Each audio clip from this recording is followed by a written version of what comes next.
Well, we are now actually. They just kind of laid down the law. We're supposed to go in 2 to 3 days a week starting next week. So Is I that think they've been necessary? saying that for a while, and then they finally said if you don't do it now, it's going to be a problem. So Okay. uh, I wonder how other places have adapted to COVID and whether they've reduced the number of required in-office visits. Any word on that? well, definitely we're like around here for sure. Like the company where I'm at used to be a five, like everybody had to go to the office, right? 5 days a week kind of thing. Now they're requiring 2 to 3 days in the office for folks that have jobs that are not, like if you're in the manufacturing plant, you got to be there, right? If you're in one of the labs, you got to be there. But everybody else, it's, if you're in marketing or you're in something that's like I work in digital, um, and most of the people that I work with are off site. So they're allowing us to be remote for a certain number of times. But the job that I actually do um, is generally a remote job these days. Like if you go on, I went on LinkedIn and took a look after they told us this, and there's 20,000 jobs for my with my title that are remote in the U.S. right now. So it doesn't matter where you are, and that's typically the way it's moving, at least in the digital marketing space. One of my daughters is totally remote, and they laid off everybody in Calgary, but her, I think. Her boss is in Houston. Never Is that met the right? guy. See him online sometime. Yeah, it's amazing right now. Like with the technology, I mean, you can work remote. I get more done now than I ever did going into the office. Yeah, it sounds like some people are more productive. Well, and it's a work life balance thing too, right? It's not. So I have a 50-mile commute. It's over an hour each way. So that's 2 hours a day I save, and I drive a truck, so that's probably 30, 30 bucks, $40 worth of gas a day that I save, and you know, get to go to practice at 4:30. Yeah. It's so low pressure now, like to try and get anywhere, to get the kids off the bus, to get them on the bus, to go to practice, to you know do anything else. I think, and people have realized that now, right after a couple of years of doing this, that it's so much less stressful the day Yeah. to day. Jordan, is there any thought of going to more online schooling and changing that, or is it just necessary to go back into attendance? Well, I think the only necessary piece of schools is as babysitting services for parents. Uh, in many ways, it feels like sometimes, but no, it's one of those things that there are certain students that are geared more towards online, that they can be successful online, and then there are some that aren't, um, and they need that interaction. I think that uh, there are some parents that have adopted the online model, and they can get that availability for their kids.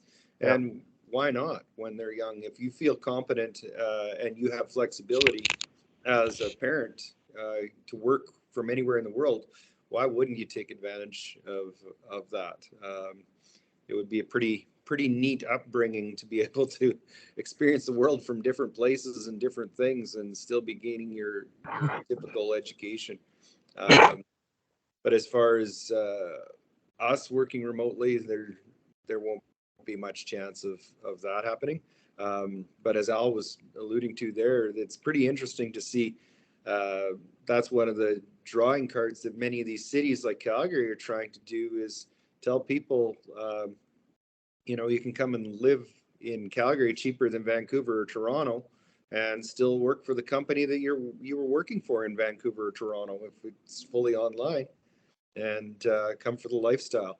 And I know that Denver and some of those areas are doing that in the U.S., and they're just trying to get people to relocate, and yeah, I don't know. Well, we keep wondering where all these people are coming that are buying these houses in Chestermere. And some of them are that they're like, I've got a couple of parents that as they're dropping their elementary age kids off at the sidewalk, I ask them, and what they're up to, and some of them are, yeah, I work fully remote. Like the company, the headquarters that they're working for, like Tom is saying, is in the U.S. and they're just living here, and just a place for their kids to go to school and live. So Sounds like your company's going to the dark ages, Al. Maybe. Maybe. That's funny though, because everybody that they're hiring for right now, at least within our group, is they're trying to recruit remote people. So, because that's all they can get, right? If they put a job up in digital and you put down that you got to be on site, nobody applies. Yeah. So well, there's the a new few people being companies in hired Calgary, Wally, that it's the same thing, that realistically the workers don't need to be in, but because the people at the top are old school people and they think that they need to be surrounded by their employees, or justify the square footage that they're leasing downtown, that they don't like seeing the cubicles sitting with nobody in them. They figure that they need them there, but there's a few of them that have pushed everybody back in, and I don't know, it doesn't make a whole bunch of sense to me. Well, Jim does, like, he's a lawyer, and a lot of the stuff he does just online, not guilty, all that kind of stuff. Set trial dates when it's basically bookkeeping things. Doesn't really need to be in the courthouse. There's definitely a benefit to doing some stuff on site. Like I wouldn't mind going once a week. Once a week is all right, because then you still have that connection with your coworkers that it's hard to build up digitally. Like like a lot of the new people that have joined up, it's been harder to kind of get to know than some of the older people, and there's a benefit to that, and there's a benefit to having idea sessions, where we get everybody in a room and kind of work through a problem on a whiteboard. There's definitely benefits to that. Like we did that, we had a couple of sessions for the project I'm on right now, and I don't think we would have been able to be successful in the project if we hadn't have done that. Because it was pretty complex, and we just had to get everybody in a room. So. Yeah, and that's good, Al, if everybody goes in on the same day. Like that's when a company says you can come in 2 to 3 days a week, and people are like, that's what I find the frustrating thing for in my profession is, and I don't fault people for taking holidays during the summer, but it seems like nothing gets done in centrally, because everybody's taking holidays at different times. And so, well, this person's got to wait for that person to be back, and that person then is off. And so it's just that sort of thing. But yeah, it's, I get what you're saying. I agree that being together, especially connections, if you're going to build a team, you want them together, right? Well, speaking of holidays, there's hardly any girls play goal in this girls hockey Calgary, in the age group I'm coaching.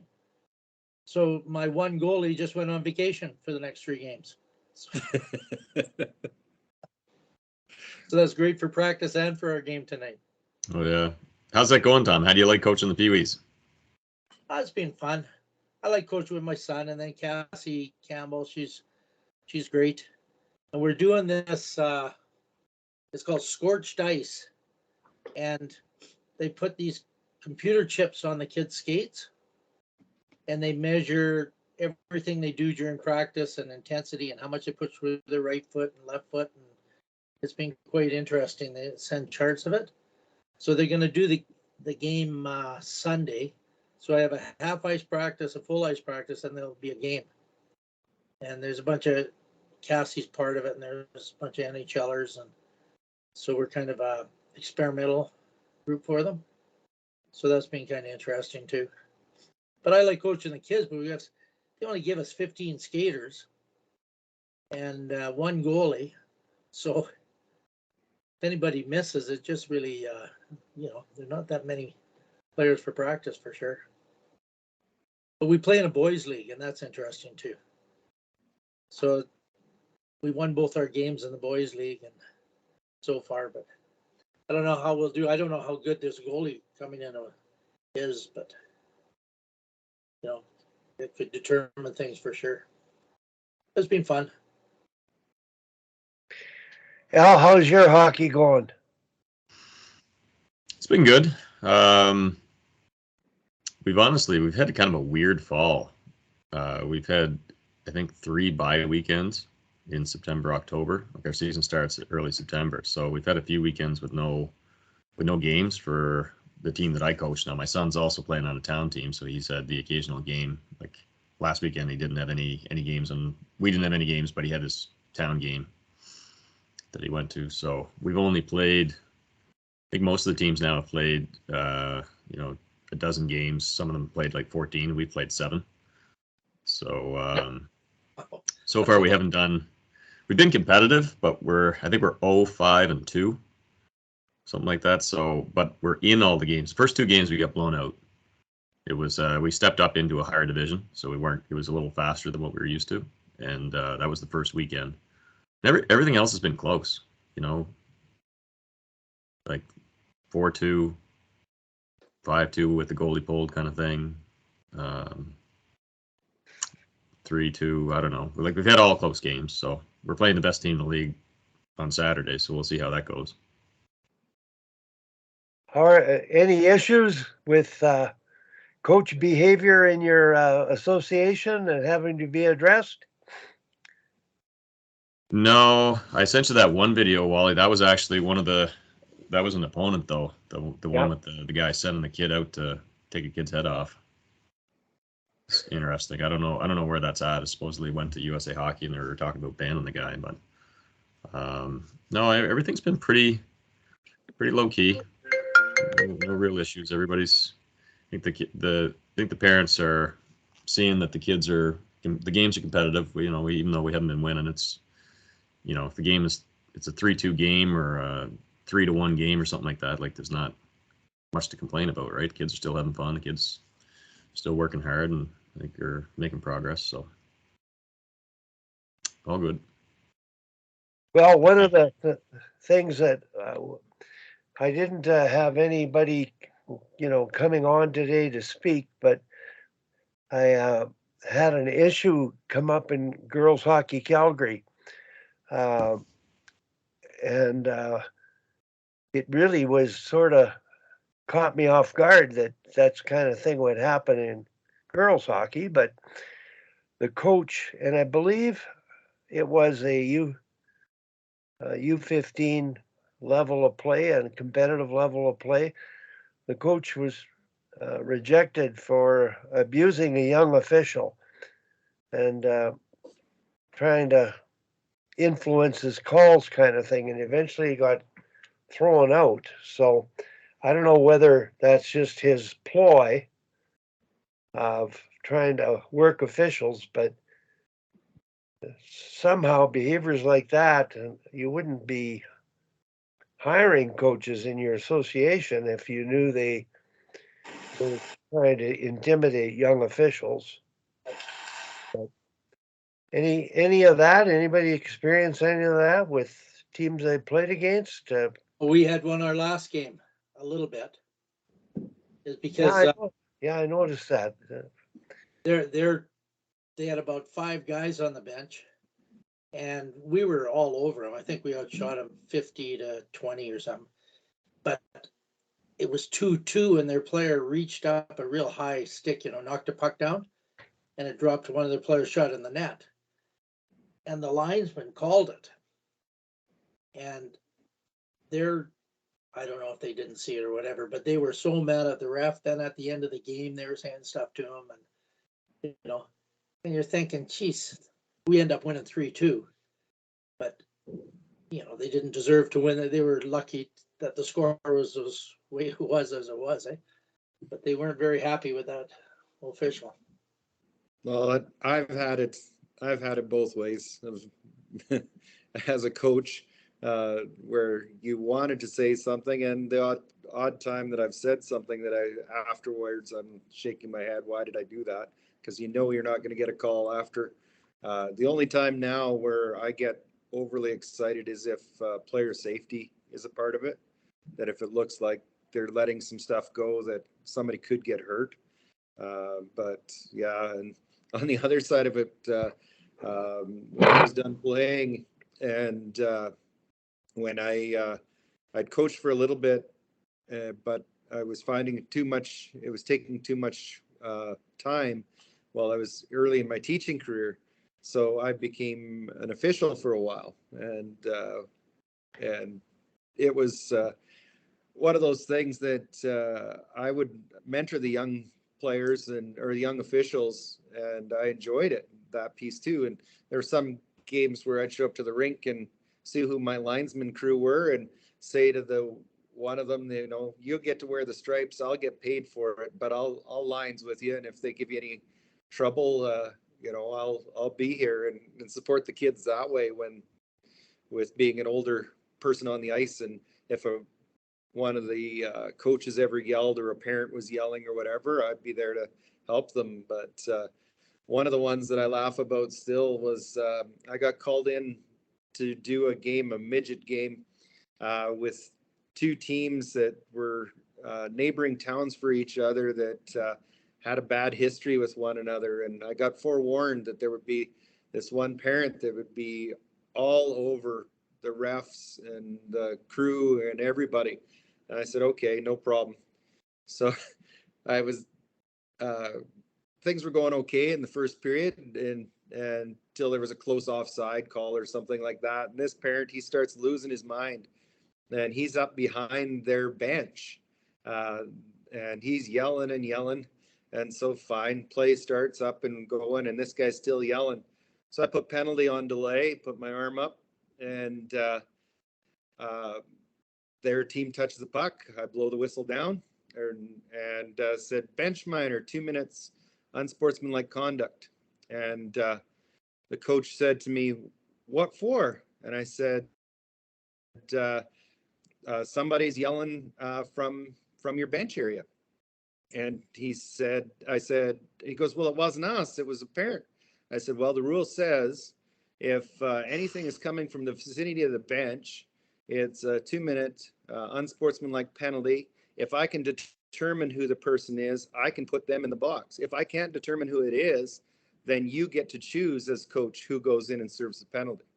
And he again said, well, it wasn't any of us on the bench. I said, well, if it wasn't anybody on your bench, I said, it's coming from that area. I said, you better get a hold of them and make sure that they're not saying anything, because this is going to continue to happen. And of course, saying it loud enough that that parent could hear it, well, he shut up for the rest of the game, and it was a really good game, and they both teams could enjoy a good game without without that stuff going on. So it was an interesting experience for sure. Al, you had sent me that clip. Was that your team, or it was a young team? It would have been U11 whole ice, and the other team bench was going nuts and sent a kid out? So that was, it wasn't my team, no. So one of my team parents coaches the 10U girls team. Yeah.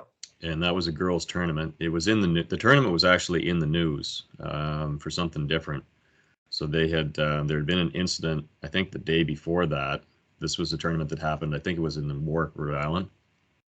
And there had been an incident with that same team, not my team parents' team, but the other opponent there from Philadelphia.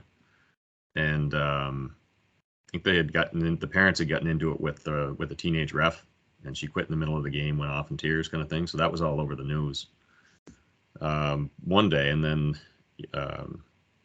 the girls team from our association, 10U girls, played this team, and the coach was if you listen to the clip, the coach is on the bench and he's yelling at the girls to take the body, and they're 10U, right? And so our association's team picked up the puck, and he called off, the opposing coach called off a player, and you can hear him, pointing to a girl and yelling, go out there and take the body. And the girl just beelines it and just lit the girl up that was carrying the puck. There was no attempt to play the puck. It was just 20 steps from the bench to the other side of the ice and took her head off, kind of thing. So It was pretty scary, to be honest with you. Like, and talking to my buddy, he didn't hear what was really going on. He didn't realize kind of what had happened because he was talking to a kid, I guess, while this was going on. But an assistant coach down the end of that bench had heard it all and seen it all, and he went bananas. So anyway, from what I understand, it got reported up. The live burn is very, very clear. You know what you can hear what he was saying. You can see what happened, and I don't know what happened. I don't know what's come of it, if they've made a decision yet. The last I heard was they were talking about banning the guy for life. So, You know, I must be really old school because I can't believe that goes on, you know. And well, yeah, I mean that. I don't know, and it's it's 10U girls hockey too, right? Like I don't know. I don't get it. I mean, I'm all for. I'm all for teaching the kids to use their bodies at a younger age, you know, like within the context of what's age appropriate for 10U. Like I've been having issues with in some of our games with the refs in terms of getting penalties for body contact. But like in practice, you know, we teach the kids to protect the puck with their body and to go in and lift, you know, do stick lifts and stick checks and things like that, and you know, go through the hands and you know, along the boards, they battle pretty hard for the puck. And a lot of times when we're playing, you know, when we're playing our games, you know, that'll happen, and there'll be some kind of contact where there's a play on the puck. It's not a body check, you know, but it'll be a play on the puck where two kids make contact, and you know, we'll end up getting a penalty for it.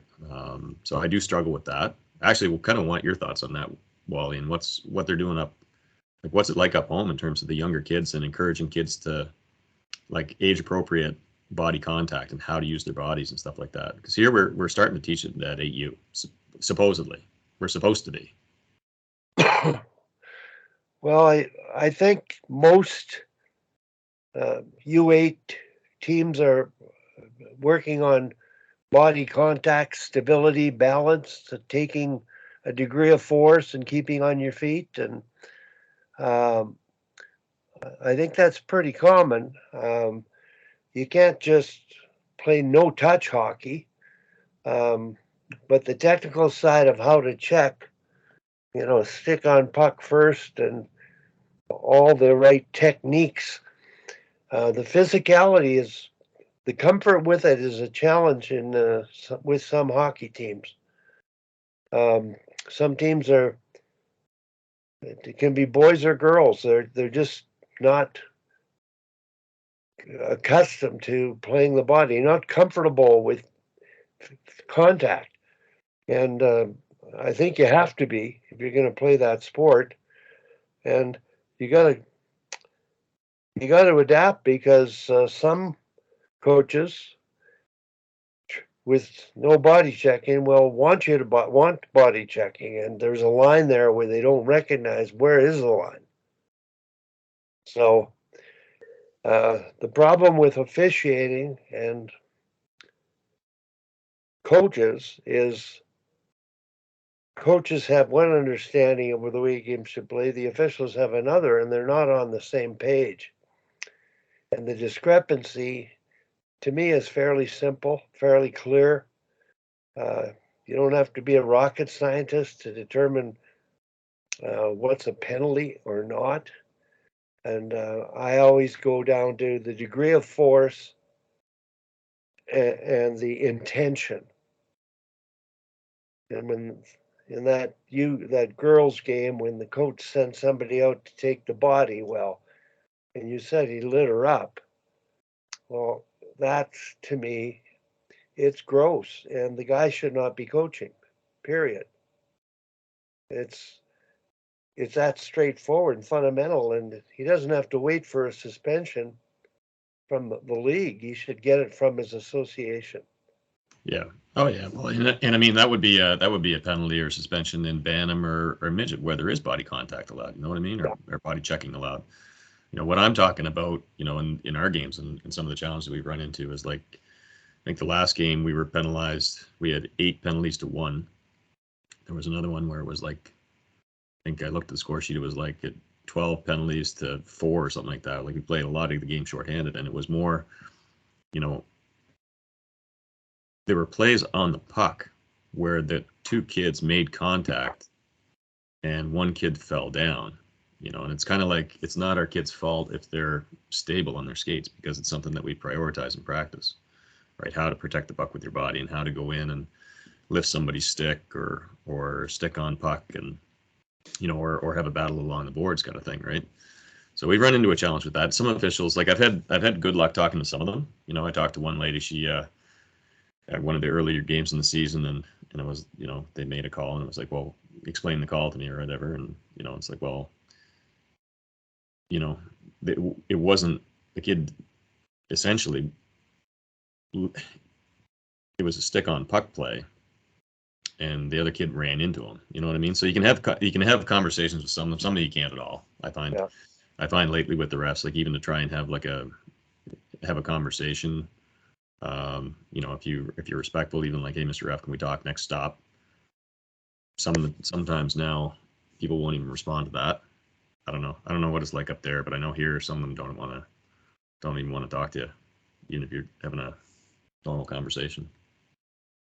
And maybe it's because they're so used to getting yelled at. I don't know. Well, the coach education development 1, there's a respect in sport module dealing with,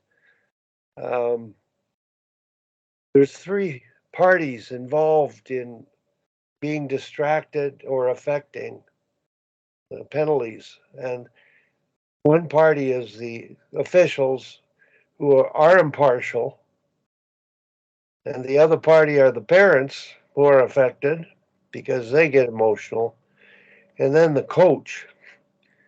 And the person that we're all most concerned about is the player. The safety of the player, the integrity of the game, and if it needs to be more aggressive and their line needs to be higher, it's pretty easy to judge the nature of contact in terms of intimidation or not, or puck possession. And I just think the respect line here in Calgary at a U15 level, a coach, girls hockey Calgary, was kicked out of the game and by the official. The official, a young official, continued to officiate, but in some cases they walk off. So the coach who posted this on Team Snap for his team talked about how unacceptable it was for a coach to do that, but at the same time he said, make sure you have parents with their pair of skates in the car to take over the refereeing so the game can finish. And to me, that's it's a shame it comes to that. I don't think the incidences of wild behaviors has reduced over time. I think there might be just as much or worse. I don't know. But in my world, I'm watching Tom play that game with the boys, and yeah, they were frustrated because they lost, and the coaches were more frustrated than the players they were playing against. And the team they played against, they had about 4 pretty good female players on it, who at that age happened to be a little physically more mature anyway. And obviously with Tom and Cassie and Jim coaching that team, they're pretty well coached. And Tom, I don't think you had 10 shots on your net that game, and you got about 60 or 50. And they played tremendous, but They had this one kid could shoot the puck, like really fire it. yeah. I think he shot over the net 6-7 times. Yeah. If he would have hit the net, I don't think our goalie missed or moved. But we pass the puck and they don't. That's kind of the deal at everybody we play. Al, have you run into teams that you're playing against where they have obviously shortening the bench, trying to get an outcome?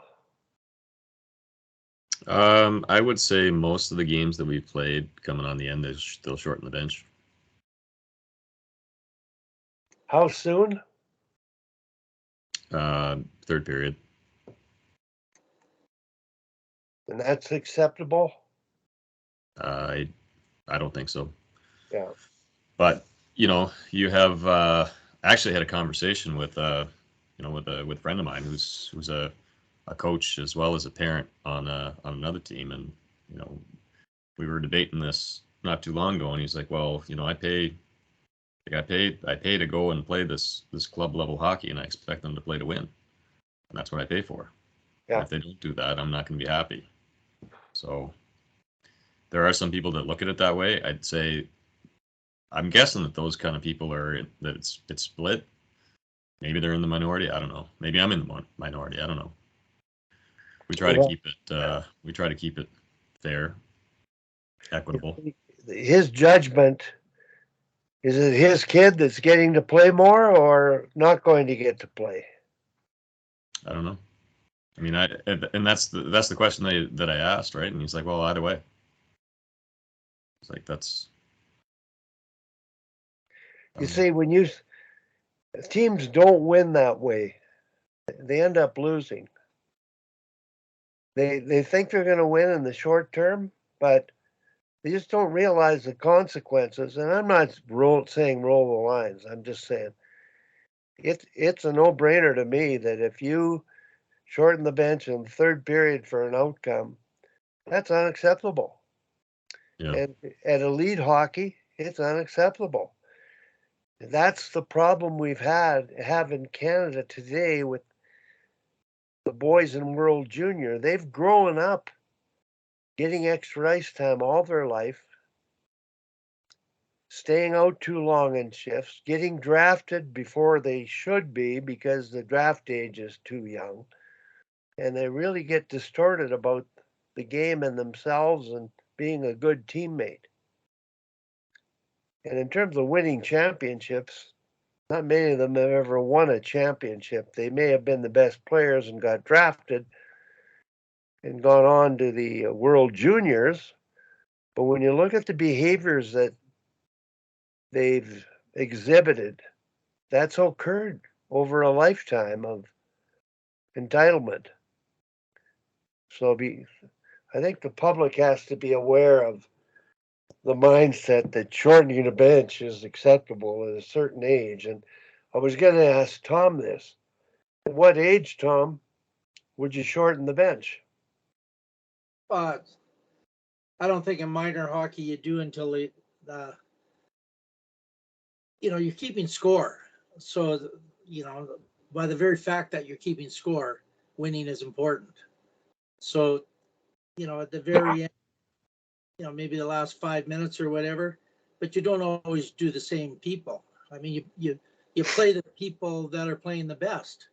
Like the other day, 2 games ago, the Flames, Lucic, the fourth line was getting on more than the other lines because they were playing the best. It isn't an automatic pass for it. But, I think there's a time that you do it, but not during the whole game. But with the little kids like these ones I'm coaching, I don't shorten the bench. We just roll the lines. I'm talking about you get up to, midget AAA or whatever, that kind of stuff. So, but you were in the bench with me at SAIT, and you saw what I did. Yeah. Just there's some point that the players want to win too.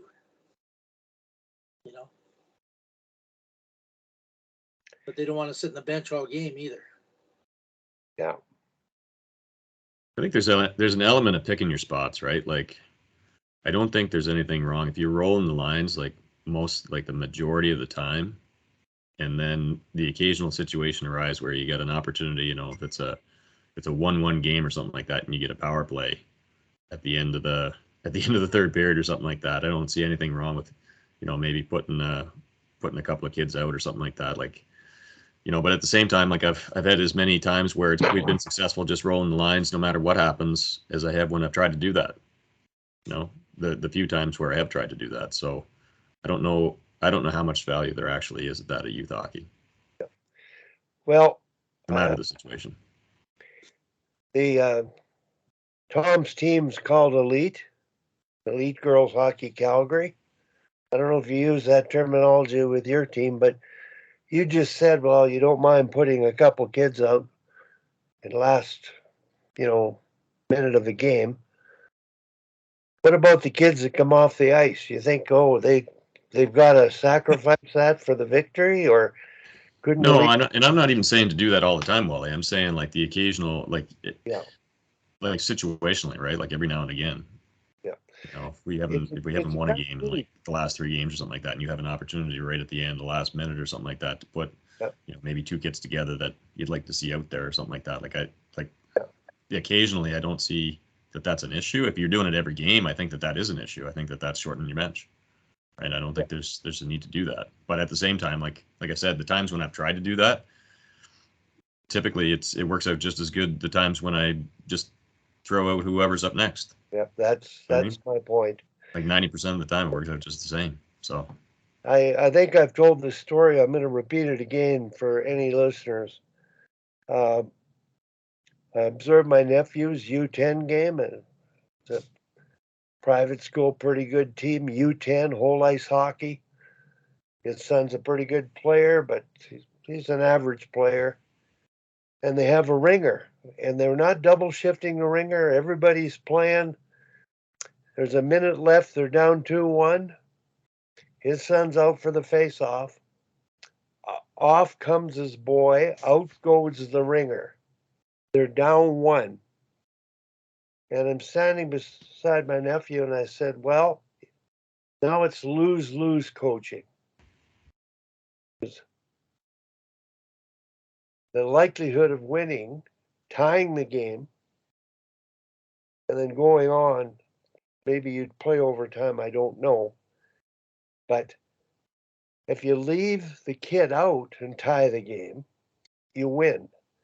But you pull the kid off and don't tie the game, you've lost the spirit of one player and a parent who was standing beside that, okay, their kid's not good enough to play that situation.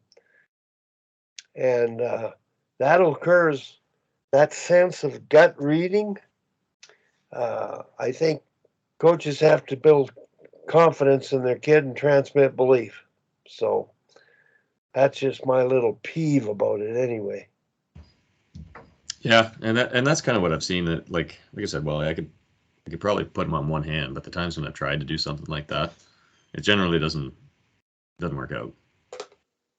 I try not to do it as obvious as what you're saying, pull a kid off to put another one on. But Yeah. I Yeah, can't say that I've never done that. But like I said, generally speaking, it works out. Like I've had more times where, it was a situation like that, and I just left whoever was on the ice, and it happened to be, one of our weaker players, and they scored. yeah, That happened more than it's worked out if I've tried to put somebody else out there. that's good. And then everybody's, they're even more happy because it's like so and so scored. You know what I mean? No, it's really a win-win, and that's the theory of the positive coaching lines is win-win coaching, and that means stay the route. Don't be manipulating the bench to try to get that best player out. Because if you take them off and it doesn't work out, it's a lose-lose scenario. And even if they had tied the game and went on to win it, there was still it was a win-lose. And when your weaker kids stayed out and scored, that was a win-win. The team energy that will come from that and the belief in them with one another, that's you transmitted it to the group. So playing games with their psyches and who's good and who's not good, and somebody's saying, "Well, this is elite hockey. That's what you should be doing." They really don't understand the line of in pro hockey. The ice is managed more fairly than in minor hockey. Daryl Sutter probably uses more of his players than the average minor hockey team in a balanced fashion. And I've seen lines go 1-2, 1-2, 3, 1-2, 1-2, 3.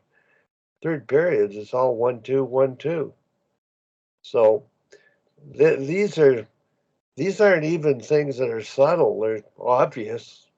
People are accepting them and they're living by them, and they're causing huge problems when those players that are getting the extra time are the ones moving up the development ladder, getting opportunities to play, but not learning how to play a role and execute a short shift, efficient shift, and play like a teammate. It's a no-brainer to me, and I don't know where I got it from, but it just raised that way. I guess I grew up and played in small town Saskatchewan where there weren't enough players, so nobody could afford to sit. How about when you grew up, Al? How was the bench managed? Did you even think of it, or were you bothered by it, or? In youth hockey, I don't ever remember anybody really sitting. We usually had small teams. Like at most it'd be 2 lines. Yep. So I mean, there was one year. I think the first year Bantam. I think I played with. There were like 7 skaters on the team. So we took penalties to take a rest. Yeah. Well, I remember, I'll just tell you a story of this. When I grew up, there was one kind of fat kid our third line, and if the game was on the line, the first 2 lines would play a lot and all that. I didn't think of it much because I was on the first line. And then every year in midget, same kid, all of a sudden he had these broad shoulders, and now he ended up being one of the top players in the team. He ended up being captain of the Houston World Hockey Team. He got drafted by Detroit, played a little bit there, but he ended up going to Michigan Tech and being captain. So he didn't kill his whole career that he didn't play a lot as an 11-year-old. I just remember that.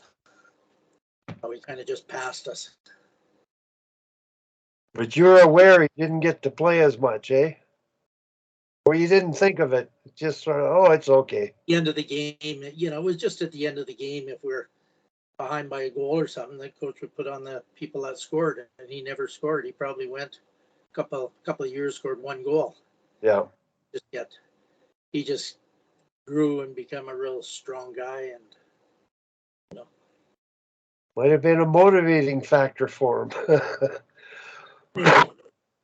I just think all of a sudden he could move around the ice, where when he was younger he couldn't move around the ice. How did your coach at Bemidji? He had an incredible win-loss record. How did he manage a bench? Well, we could dress 20, and he had 2 penalty killers. So the 3 lines all the time, and then the penalty killers.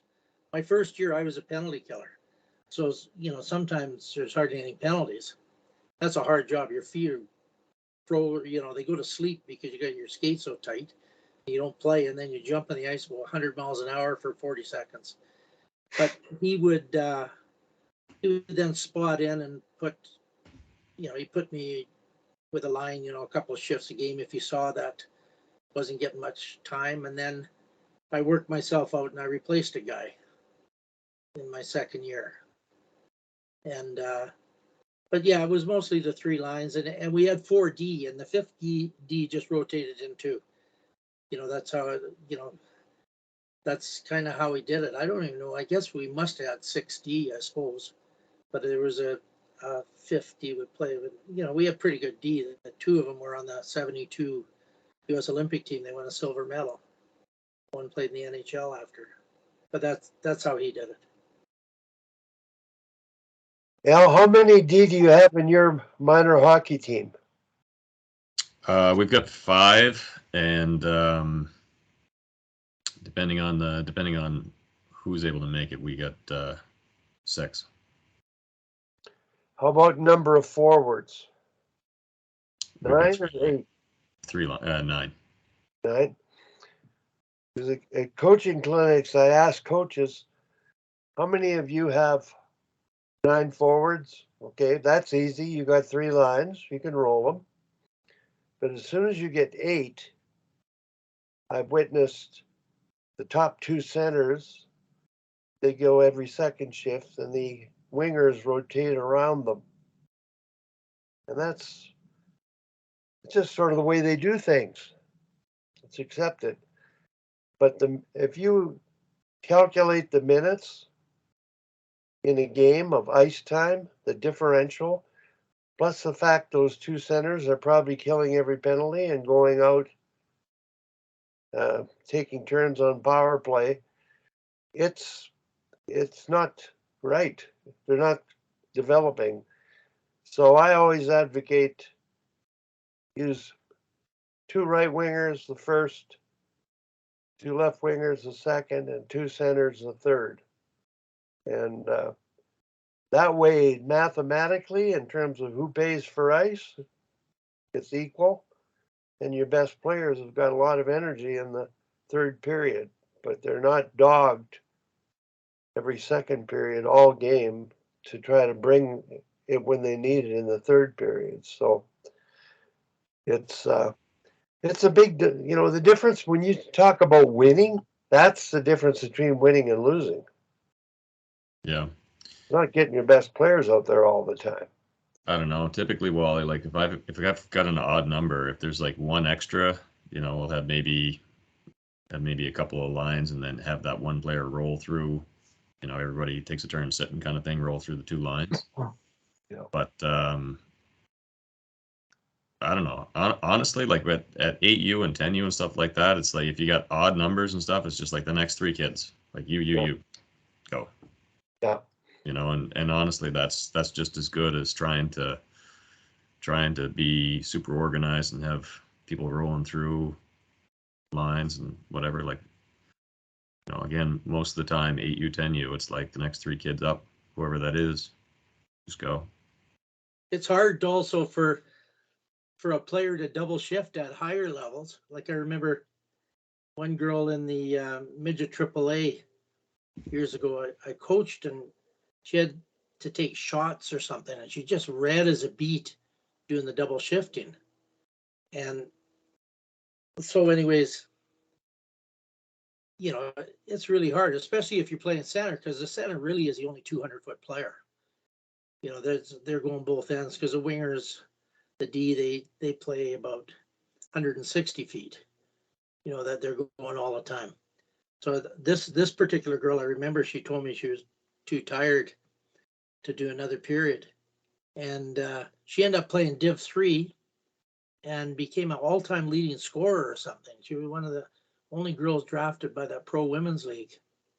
And I think she's coaching in NCAA Div 3 somewhere. But she was, but it's hard double shifting if it's really hard. So you have to rotate them. You can't go the whole game with 2 centers or whatever. I have ways I do it, but it's you can't give full effort if you're double shifting. It's too hard.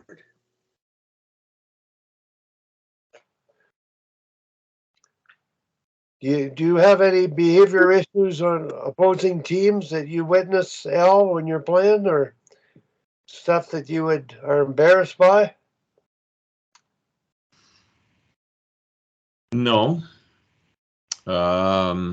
No, it's been honestly, Wally, like with both my son's teams, it's been a pretty uneventful year. We had one game that got a little bit out of control. There was a really young ref. He was like 16, teenage. He was by himself, and he was missing a lot of stuff. Like kids were getting a little bit frustrated. One team, it was a lopsided score. We were on the losing end of it. And it was in the town league, and kids were getting a little frustrated. They were kind of pushing and shoving, and then one of their kids, we've got a girl who's very, very, very small. She's like a foot shorter than any of the other kids, and one of their players punched her in front of the net and knocked her down, and the ref didn't see it, which is fair, right? I mean, he's 16 years old. He's young ref was behind him. Whatever, he didn't see it. It's fine. But our kids didn't like that, and it's tough to keep control even when when the kid's out on the ice and he sees that happen. Yeah. They seem to be really protective of her, which is kind of nice, like in a way, right? Like, but at the same time, it's like you can't go blow a kid up in the corner if he does that at 10U hockey, and that's what happened. Anyway, then the parents are yelling, but other than that, that's really the only thing that we've had. We've had no real issues. That's whole ice hockey? It's whole ice hockey, yeah. 10U. I remember we started. Sorry. What's that? We were playing a game in a tournament in Lethbridge. Is when my son was playing. So I think it was midget. It might have been bantam. And we were playing a Japanese team. And you could tell a referee wanted them to be in the final. It was a semifinal. So the referee, he was interfering. He was directing rims and all that to their players, like with his skate. He was basically playing for them. And I'd never seen this before. And I called him over the bench and I said, come on, you can't be, kicking pucks to the team and all this kind of stuff. And he threw me out of the game. But I've never seen a ref actively help the other team like that. And in college, once I got thrown out of the game, we're playing a playoff game against Red Deer. I was coaching St. Men.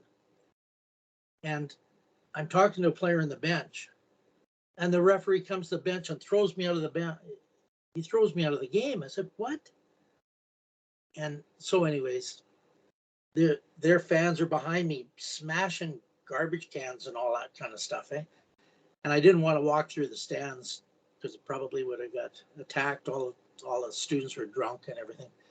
And so I jumped on the ice and I walked out the gate. So after the game, my assistant coach comes up. He says, I'm sorry, Tom. He says, I called the ref a effing asshole when he came by the bench. So he didn't know who said it, so he chucked me. But I don't know, just some stories.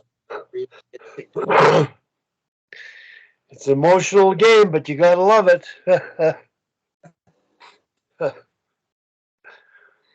I don't know if Jordan's gone to teach a class or outdoor gym today. How's the temperature up in Boston now? It's good. It's hot. It's been yesterday. I think it was almost 70 degrees. Wow. It's been pretty warm. I think at night it's getting down into the high 40s, and in we the had daytime a blizzard. You got a blizzard? Yeah, it just stopped. Oh dear. So there's a lot of sliding cars all over the place. The temperature right now in Calgary is minus 12. And So it's 10 above Fahrenheit. Yeah. Tim Bothwell, he's plus 20 in Phoenix. He's down there. They're going to move into their condo down there and live there some of the winter this year. So Okay. I'm looking forward to being invited down to visit all my old teammates that did well enough to buy properties down there, where they live there permanently, actually. I just don't know how medical coverage works. How do you have medical coverage up there, Al? It's through my work. So it's I don't know. There's pros and cons, right, with the healthcare. It's so I got a decent plan. They brought in, you got like a deductible, right? So the first 2,000 or 3,000 in expenses you got to pay out of pocket, and then after that the health coverage covers it. Some things they cover like 100% right from the get-go, but anyway, there's usually like a deductible, and then you're responsible for a certain amount. Like maybe the plan pays 90%, but you pay 10% or something like that, up to like $10,000. So if you're not sick, it's great. If you are sick, if you're very sick, Boston has it's a world leader in healthcare, right? Like You can't get any better. You can't go anywhere better than Boston or Minneapolis or Toronto. Like it's, you know, it's up there with the best place in the world for healthcare. But I don't know. It's different, you know, when you get a bill for a couple $1,000 if you break your leg or something. Wow. That happened to my wife. She broke her leg there in the springtime. She was playing that roller derby, and like just going on the ambulance, right? They send you the bill. They send you the bill for the hospital. You put it on a plan, and I don't know. I think it was like $3,000 or something like that when she broke her leg that we were responsible for. It was like 30,000 or 40,000 is what it cost. Oh my goodness. Yeah, like right now for guys traveling to the States, there's some guys, they'll comb the policy to see that if you made a mistake in what you claimed, you know, to get Oh, out yeah. of, try to get out of paying things. And I guess it's pretty nerve wracking. But I'm hearing so many of my friends, they go down to Palm Springs and all this kind of stuff for a good part of the winter. They've even got a hockey league down there. They play the same guys that play some rink there. Is that right? I know the pricing down here, like what gets charged is very, it's like inflated because of the insurance. Yeah. You know, like what you would pay for what a doctor gets paid in Canada, because Kate used to work in a doctor's office, right? She's a nurse. She used to work in a doctor's office there, and you got a certain amount that you're allowed to charge, right, for a doctor's visit. And whatever it is, it's like $40 or something like that. It's not like a lot, at least in Nova Scotia. It wasn't where she was working. And, you know, for that same visit here, it'll be like 10 times that is what they charge. Yeah. You know, or you go in for a shot and you might get a bill for like $1,000, and then the insurance company will have a negotiated rate, so they'll discount it by like 800. Then the plan actually pays 150, and you got to pay 50. It's the craziest thing ever. Our dentists they're totally uncontrolled, and it's hundreds of dollars to get your teeth cleaned even, you know, like they're not covered by the, you know, national plan. Yeah. Well, all I can say is, you know, for certain things, like my daughter's got a medical condition, and had we been anywhere but here, or maybe Denver or Minneapolis, it probably wouldn't have got caught. And the medication she's on is like, she's got a prescription right now. It's $6,000 a month. So she's been on it now for 2 years, and she's got another 2 years to go. And you know, like the medication with the plan we've got, the medication's 100% covered. Haven't paid, like we used to had to pay the deductible on it, but you know, now we've got the plan we've got, it's 100% covered. And again, like you can't say anything, because like had we not been here, probably wouldn't have got caught. She's got mosaic Turner syndrome, and she had to have a surgery there for, I guess they did some like genetic testing on her, and she was susceptible to ovarian cancer, so they had to deal with that like a preemptive, because it wasn't a question of when, it wasn't a question of if, it was a question of like when, like how young are you going to get it. So you know, we're very fortunate to be here, and the fact that we've had to pay a little out of pocket for it is fine. How long ago did you discover that? We found it when she was 10. Okay. She wasn't growing. She didn't grow. So she fell off the growth chart. Like she'd always been small, and then she fell off the growth chart, and they started looking in, like, you know, there's something going on here, and they put her on growth hormone. So she's been on growth hormone injections for a couple of years, and they figure they can get her to 5 feet. She's 14 now. She's about 4'10", got 2 inches to go. So, but again, like it's not even just the height, right? Because there's only a short window where they can actually treat it. If you miss that window, then that's it. You're going to be like 4'5" as an adult, and that's what she would have been. Like that's what they said, if it was untreated, that she was gonna make it to 4'5" at most. And then there's the whole other, you know, with those girls, there's a certain gene that if it's present, then they get ovarian cancer, like it's guaranteed basically. So they did the testing for that, and they found that she had that gene, so she had to get them removed, and had to go on some treatment for that too. But again, without had we been in PER in Nova Scotia or something like that, that's probably not something they would have found until she was maybe a little bit older, right? Because it was kind of well, she's not really growing. She kind of fell off the growth chart. Sometimes that happens. Maybe she's just small, but let's check for this anyway. You know what I mean? And Boston has one of the few specialists that deals with that particular disease, in North America, right? So it's here, Denver, or Minneapolis, where you rest. So anyway.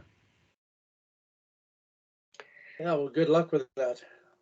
No, it's fine. She's doing great now. She's grown. She's coming through treatment. She's starting high school now, and she's doing good with it. Is she 5 feet yet? Now she's got 2 inches to go. Okay. I'm helping a girl that Tom put me onto her. I didn't realize she's only 13 years old, but she's playing midget A hockey. She was hoping to make Bantam AAA, but she's only 5 feet tall, and she was a defenseman. So she's moved to forward with the hope that she can play Bantam AAA next year. And I've been working with her. She's really small but skilled. Oh my goodness sake, really skilled. But I just don't know if 5 feet is tall enough in female hockey unless you're Kendall Coyne or some of those little wee speedsters that the U.S. national team has. But is your girl able to play any sports, Al? She actually took up cross country this fall, which was the first thing, and she signed up ever. She decided she wanted to do it. So she didn't have a great sport experience when she was younger. She was always kind of small. She was always a little bit behind the curve kind of thing. Yeah. So she did house league, for when she was 6 or 7, house league hockey, and then she did 1 year of mites 8U. I kind of wish, I really wish I would have just kept her in the house league kind of thing and forgot about doing the mites. Because I think if she was just in recreational, in-house, because we, it's just stations and cross ice games and stuff like that. No, it's like blues against yellows today. You know what I mean? It's pretty low key. I think she actually would have enjoyed that, but going into mites, it became a thing where she didn't want to play, and I was the coach, and I was like, well, I'm sorry, but we had to go. Yeah. And then at the end of the season, then that was the end. She didn't want to play anymore, so we said, okay, that's fine. She tried a couple other things and didn't really take. She had a really bad experience with youth soccer, really bad. She was playing. She did the rec, the fall rec, and I didn't know any better, right? I just signed her up for the spring soccer, which happened to be travel, just town soccer, right? Playing against other towns wasn't any big deal, but the guy that was coaching her was a big proponent of sitting kids, and I mean sitting kids, 7-year-olds getting in the game for a minute. So when I questioned that, I was told it was travel soccer, and that's fine. That's what to expect. So I had it out with him anyway, and that was the end of her soccer. Yeah, one of my daughters ended up quitting soccer. She played for me in a lower thing, but she was pretty good. So she made that top team, and all these girls had played together forever, right? So she probably 5-6 years. So she was a new one. And every time she touched the ball, every time she did that, these girls would scream at her. So it was just horrendous. And the coach wouldn't do anything. And it finally got to the point she says, I don't want to go. And I said, I can't really blame you, But it was too bad because she liked it and she was pretty good. Yeah, that is too bad.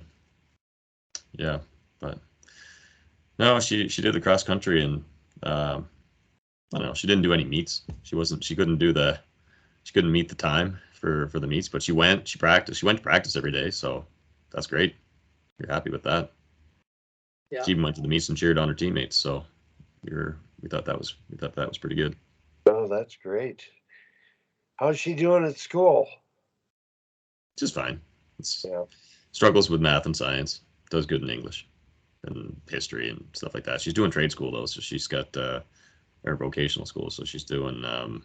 They're in their first year. They got to figure out what it is that they want to do. So they started out. They had to do all the shops, 20 different shops, welding the whole 9 yards. And then they had to narrow it down to their top 10. So she's doing cosmetology and childhood education and graphic design and business technology. I don't know what else she's got, but she's got a bunch of stuff anyway. And then I think by January they got to narrow it down to their top 3, what they want to do. So That would be in grade 10, grade 9. grade 9. They've stopped a lot of that kind of stuff here. Is that right? They're training everybody to go to university.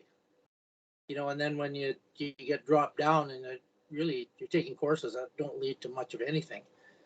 And I really like your system's really similar to Europe. Is that right? Well, in Europe, you come out of high school, basically you have a trade a lot of places and you just go to work, so you're not wasting time taking just these courses that won't qualify you for university. And that was a great thing about SAIT, because people come out of there, they get jobs. Yeah. Or university, I mean, you come out with a history degree, unless you become a teacher, it doesn't do you much good. Yeah. Well, with hers, it's still academic, right? So they do 1 week of academic and then they do a week of shop. Yeah. And they can still go to college and, all that stuff. Like I was talking to a guy the other day whose daughter went through the same school and did cosmetology and then went through to be a teacher, afterwards went through. So, if she wants to go the academic route after the fact, that's still a door that's open to her. And if she doesn't, then she's got something that she can work towards. But, the higher education cost here is crazy. Like we've already told them that's fair. If they want to go to university, they forget it. They're going home. Not going to do it here. Yeah. Not unless they get a full ride of some sort. Basically every kid in Canada is on about a 75% scholarship. The government pays by far the majority. A lot of my players, they're paying between $3,000 and $8,000 for the whole year. Is that right? Yeah. We were at men's league last night, and there was a guy who he just did a tour with his kids or I guess his oldest going, and obviously you got like the Harvards and the whatevers. That's all crazy. But even like the next tier down now, like the Stonehill colleges and the Curry colleges and things like that, like the Division III kind of sports schools, like the smaller colleges, he was saying that they're like 70,000 now a year. And the state school, he said, was 30. Yeah. Well, my assistant coach last year, the last bunch of years, his son had a full ride at Colgate, and he said it was about 100,000 a year Canadian, the value of it.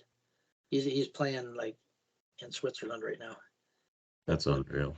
Without that full ride, it's.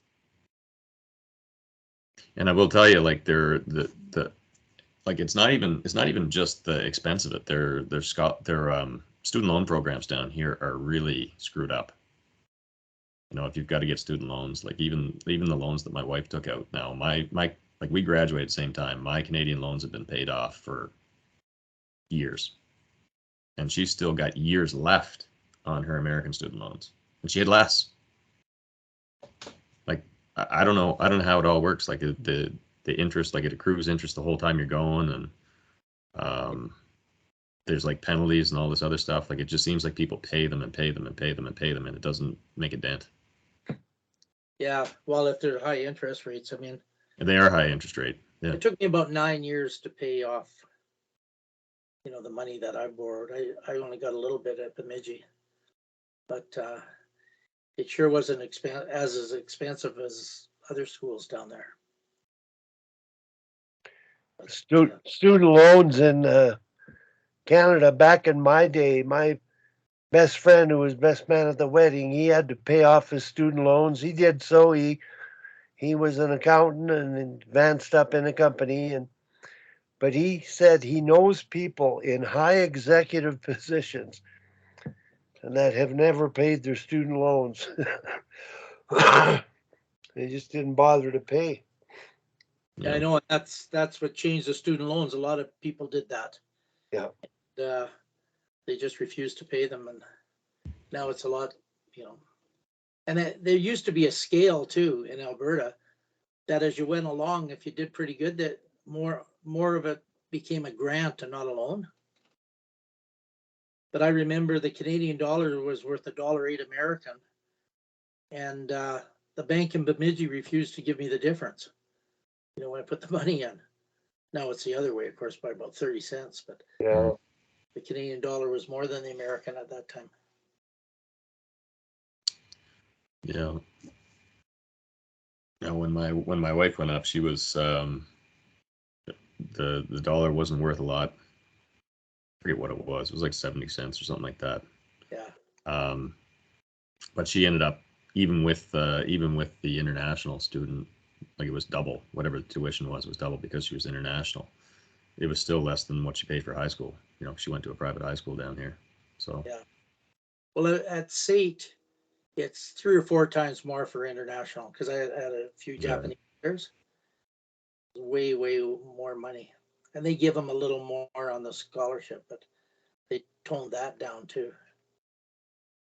Yeah, I'm interested down here. What we've actually got a couple of really nice private high schools down us, like for hockey and stuff. All the prep school area. Like we're in the middle of the prep school area, right? Like they're all around us. So I'm kind of interested. I haven't really looked into it yet because my son's he's only 10. I guess I probably should start looking into it, but what that would look like, if that's a route that he wanted to go.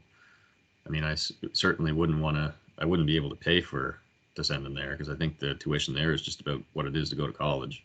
Yeah. But I don't know what type of programs they have or hockey scholarships or whatever, but there's definitely a difference in like you go to a prep school, high school hockey game versus going to like a high school hockey game. You know what I mean? It's significantly faster. They started one in Calgary when my son was that age, and he was 18. It was last year, but the coach wanted him to play, and I said, well, geez, I don't have $35,000 to pay, so I made a deal. So for 2 years, I did Monday, Wednesday, Friday morning at 8:00 in the morning. I did the skills for them, so that's how I paid his deal. Might be something to consider. Yeah, it was a good way. Yeah. I'm always looking for. I've been fortunate to be able to kind of figure out different things like that, different arrangements like that, for getting them some ice time. It's funny, just as a point, was they've had about 5-6 guys go to the NHL, but that group I had, 3 of those guys went to the NHL. 2 of them were first round pick. One was a rookie of the year. Oh yeah. For Vancouver, but yeah. But it was a pretty good group for sure. Was that the Edge School, Tom? Yeah, the Edge. But it's not a residential school, eh? You don't like a lot of the prep schools. You live there. This one, you just go to school. But my son's roommate ended up dying when they were playing, eh? And so the dad donated this land just outside of Calgary because they didn't have their own campus before. They rented a part of a private French school on this, and he donated this land. So they built a school there, and then they have 2 of those rinks, kind of, those bubble kind of things. Oh yeah. And there's 2 rinks plus a field house. So the facilities are fantastic, and it's not only hockey; it's Edge School of Athletes, I think it's called. So they have dance and basketball and all this kind of stuff. But it's quite the facility right now, and it's just on the edge of the city, west of the city. Yeah, they've even got it's not a, it's You don't have to sweep snow off the field. You don't have to cut the grass. It's a beautiful outdoor facility with lights. The junior football team out of Calgary plays off that field campus. And golf, soccer, they have an awful lot of sports, and they're 15 kids to be about the maximum of a class. And it's still more expensive than, you go to a public school, you can, it still costs a lot of money for people to go there. I think, I'm not sure what the fee is. Do you have any idea, Tom, to go there for a year? Well, it's about 35,000. And Brent started, and he's not even involved anymore somehow, because you gotta be raising money with parents. Somehow he got outed out of it was his vision to have this school. Yeah. I had to ask me to coach at SAIT, the men's team, in 2018. But yeah, he's not even involved in it. But I think it's about 35,000. But now he's doing a private school. It's a school just for boys. And they're in my old elementary school. And but I think it was about 35,000 is the last one I heard about the cost of it. I think how much ice time would they get at a place like that, Tom? Like, do they skate every morning? Do they skate morning at like two a day kind of thing, or well, when he was going, they were practicing every night, and then there was two or three. I think it was 3 skills a week. I'm not sure, but there was skills also. And then they hit now with the field house and all that. They've got all the training and all that, so they have the facilities. I would imagine they're doing everything. But they can do it right there. Mm-hmm. It's quite the place. And how does that compare, Tom, with the time you spent over in Europe? Like, how often, when the kids get up to, say, bantam, peewee and bantam level, like how often are they training? Because they start them off young, not skating a whole lot, right, over there, and then they kind of ramp it up. Is that? Well, the sports clubs, they train the kids in their age, and they stay with them, and they usually get skill practices and hockey practices. I was a head coach of the under-17 team, and they practiced 4 times a week, usually 2 games a week, and then Tuesday, Thursday morning there was a skill session for an hour with the under-20 team.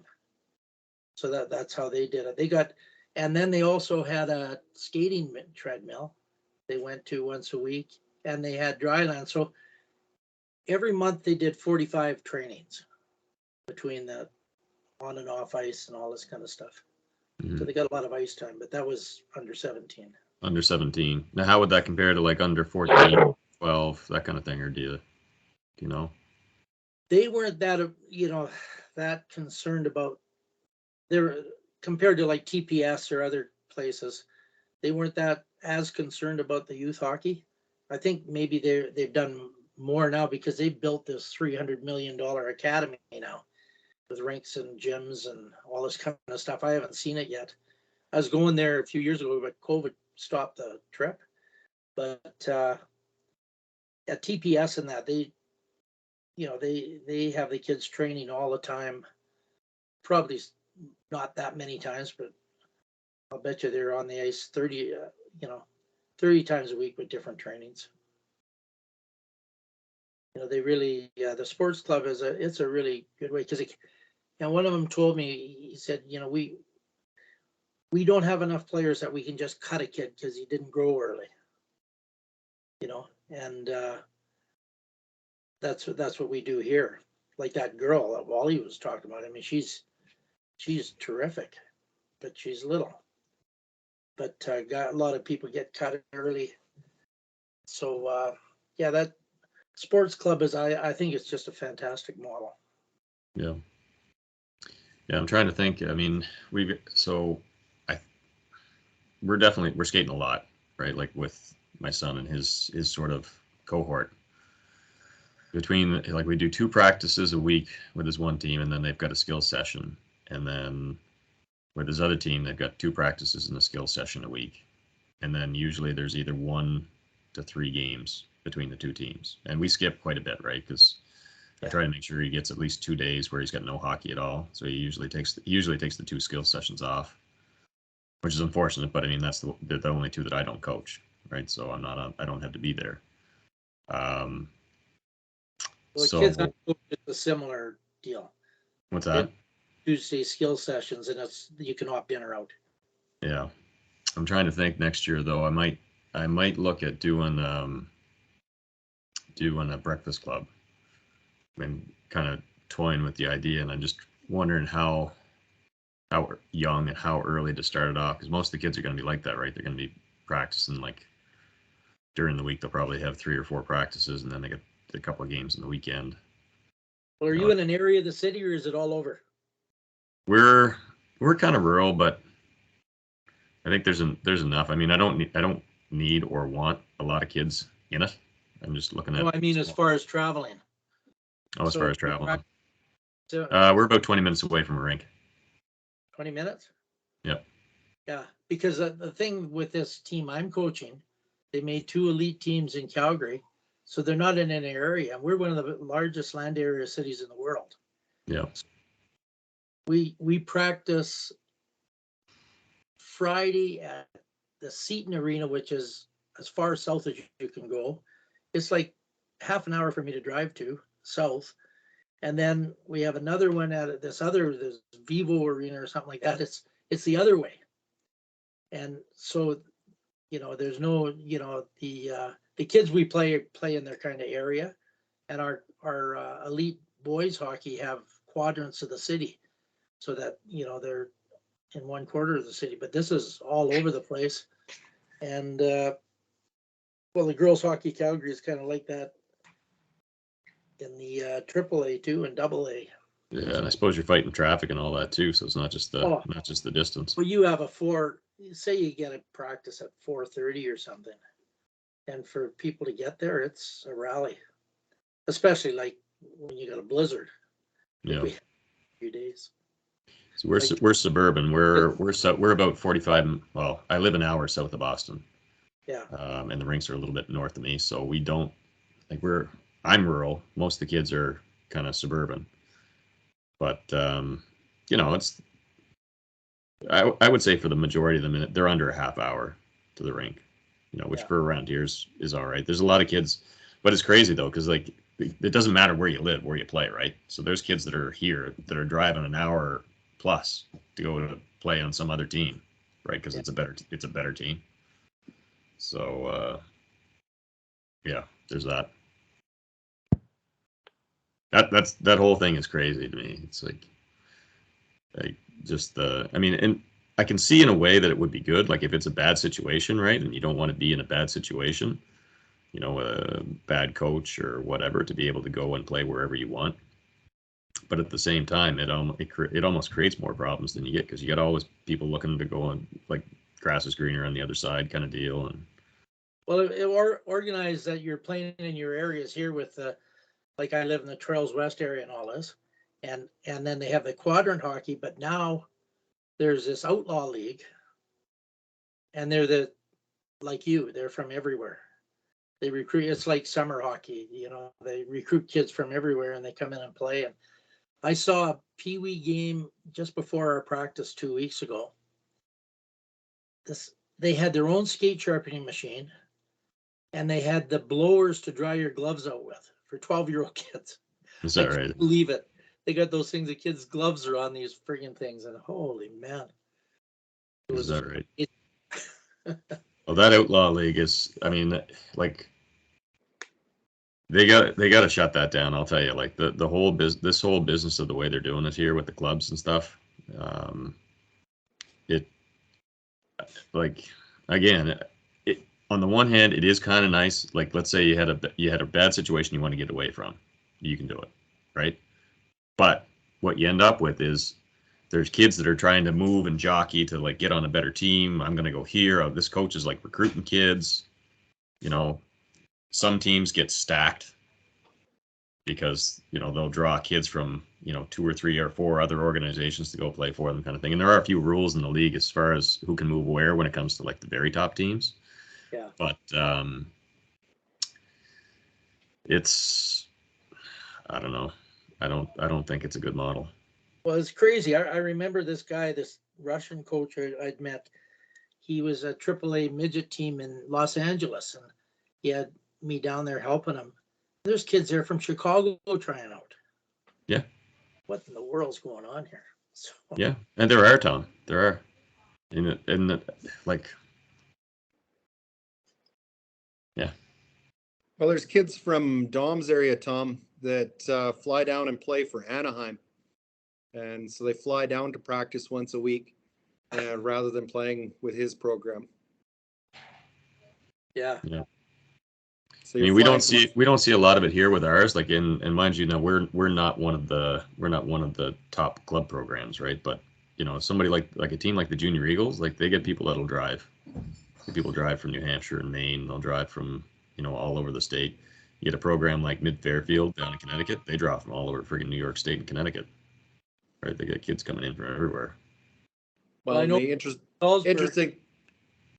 I was just going to say the interesting thing on that one was that when Dom's team beat the team that they were flying down to play for, it makes the parents feel a little bit sheepish, but that's their choice.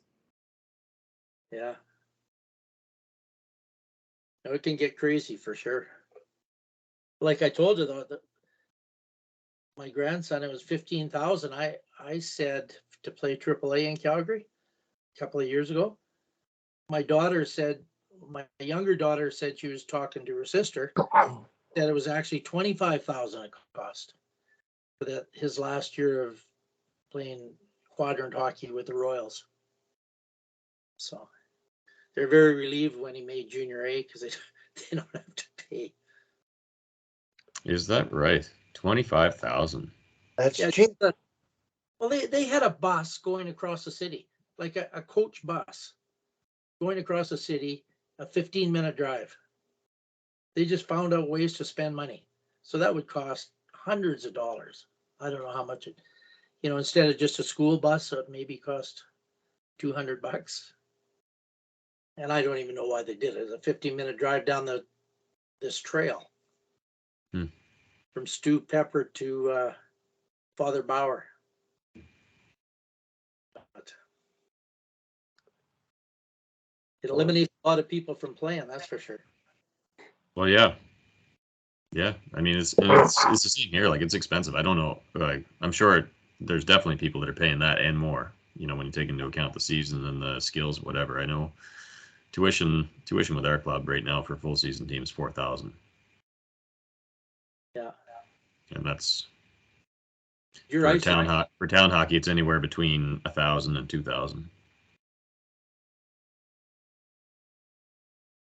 Yeah, I know at Crowchild the ice is like 2.25 an hour prime time, and it's like 1.25 during the day, like right now. But you guys' ice is way more usually, eh? No, actually, the rink where I'm at is we're 250 for a 50-minute hour. About the same. Yeah, 250 for a 50-minute hour, but then that's about as cheap as you get. That's one. So Massachusetts has got about 25 rinks that are owned by the state, and there's a management company that runs them. So if you're a nonprofit town organization, like those rinks, it's almost like a subsidized rate kind of thing. Yeah. So 250 for a 50-minute hour is about as good as you're going to get. The other rink where my son plays out of, I think he's 350, which is still pretty cheap. I think some of the newer rinks are more expensive than that, but the ice is not that expensive. It's just like with our town association, even though we're paying $250 an hour, our ice contract runs from mid-August until the end of April. And we've got to carry all those hours from like August 15th to April 30th, right? So if you think, I forget how many hours we got like a ridiculous amount of hours, right? Because now we're up to like, I don't know, almost 40 teams. But like it just adds up. It's so expensive, right? When the season is that long. I think that's why, like, that's the only reason why it's so expensive, right? Like ice is fairly cheap, but what's the season run up there for youth hockey? It's like 1st of October to March, isn't it? Yeah, well, usually playoffs start February. I don't know why, because our winter is so long.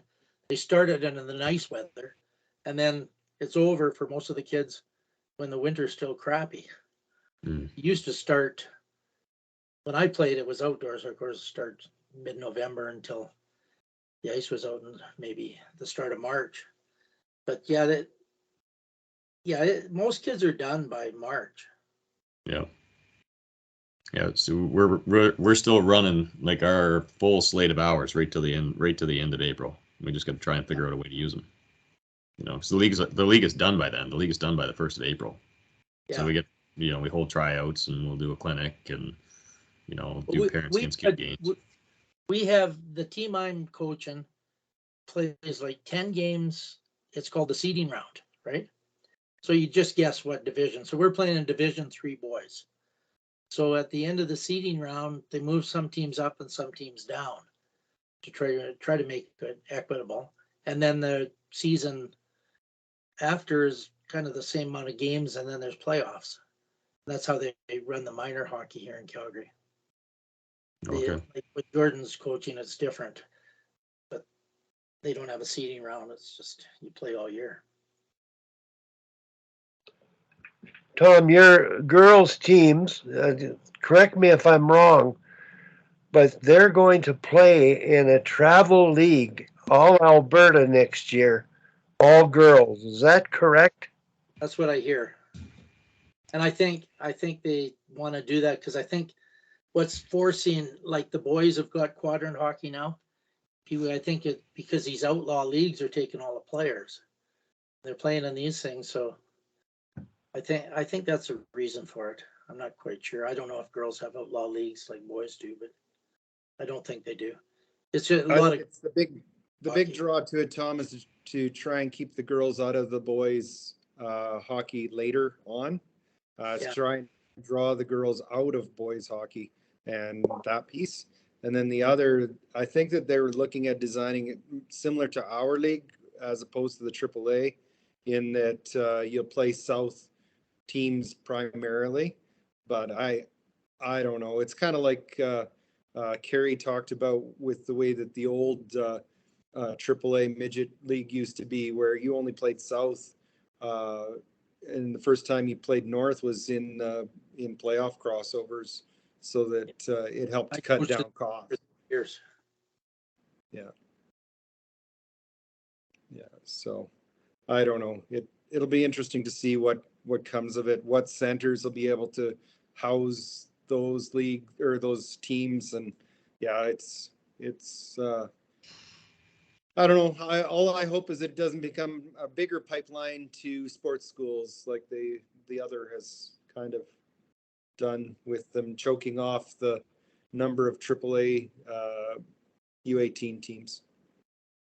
That everybody that hits first year U18 if they don't feel like they're going to get onto a AAA team, they're all looking to jump to sports schools quick. Yeah, well, my last year I coached in that league. We were in the provincials, and there was 9 teams in Alberta, and then they went to 6, and they eliminated 2 of the teams that were in the provincials, and a couple of teams that didn't make the provincials kept their team. I imagine the girls went and played for them, but it was seemed kind of strange to me. But there was a lot of strange stuff went on with that, Tom. With the selection of teams. Well, Sherwood Park was really good, but then they didn't get a AAA team. No, they were better than Edmonton, but Edmonton had the larger association. Same as GHC. Kabelka just told them, he goes, I have the largest number of female players in the province. And he said, yeah, you pretty much have to have us have a team. Yeah. And well, they're worth. And then there was a Calgary. Yeah. Like Flyers. Flyers, the Chaos, and the Bruins. Yeah, at one time. Yeah, and then we had looked at putting a team out here in Chestermere, and I had Bobby Joe ready to run the program and all of that, and put the presentation in, and the explanation of why we didn't get it, because we basically had the sports school model that a couple of them have adopted since. The explanation to me was, the first things that came out of the person's mouth was, how would it look if we awarded a program or franchise to an area that does not have other female hockey teams? And as soon as they said, how would it look? I knew it had nothing to do with the program that was going to be offered to the kids and everything to do with politics. Yeah.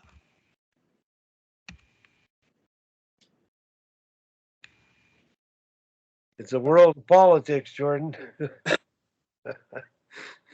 Well, listen, I've got a interesting phone call scheduled tomorrow morning at 9 o'clock with Tom Rennie. He's still dealing with the behind the scenes things, the historical things that occurred when he was CEO at Hockey Canada. So he's very much involved in trying to reach an amicable relationship or solution. So I'm really excited about the conversation, because I think Tom's heart was always in the right place, but boy, when you get in a big organization, sometimes you don't control enough of the switches that are turned on and off. And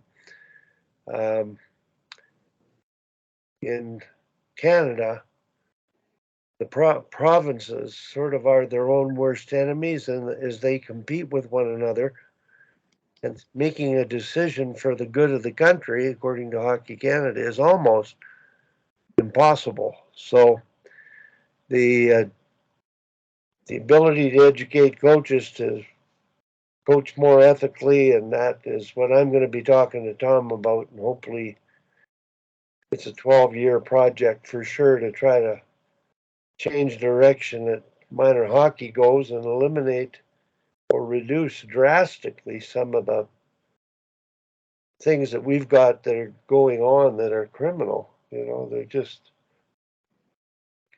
not good for kids, and not good for adults, and they're not good for society. So I'm really looking forward to that call.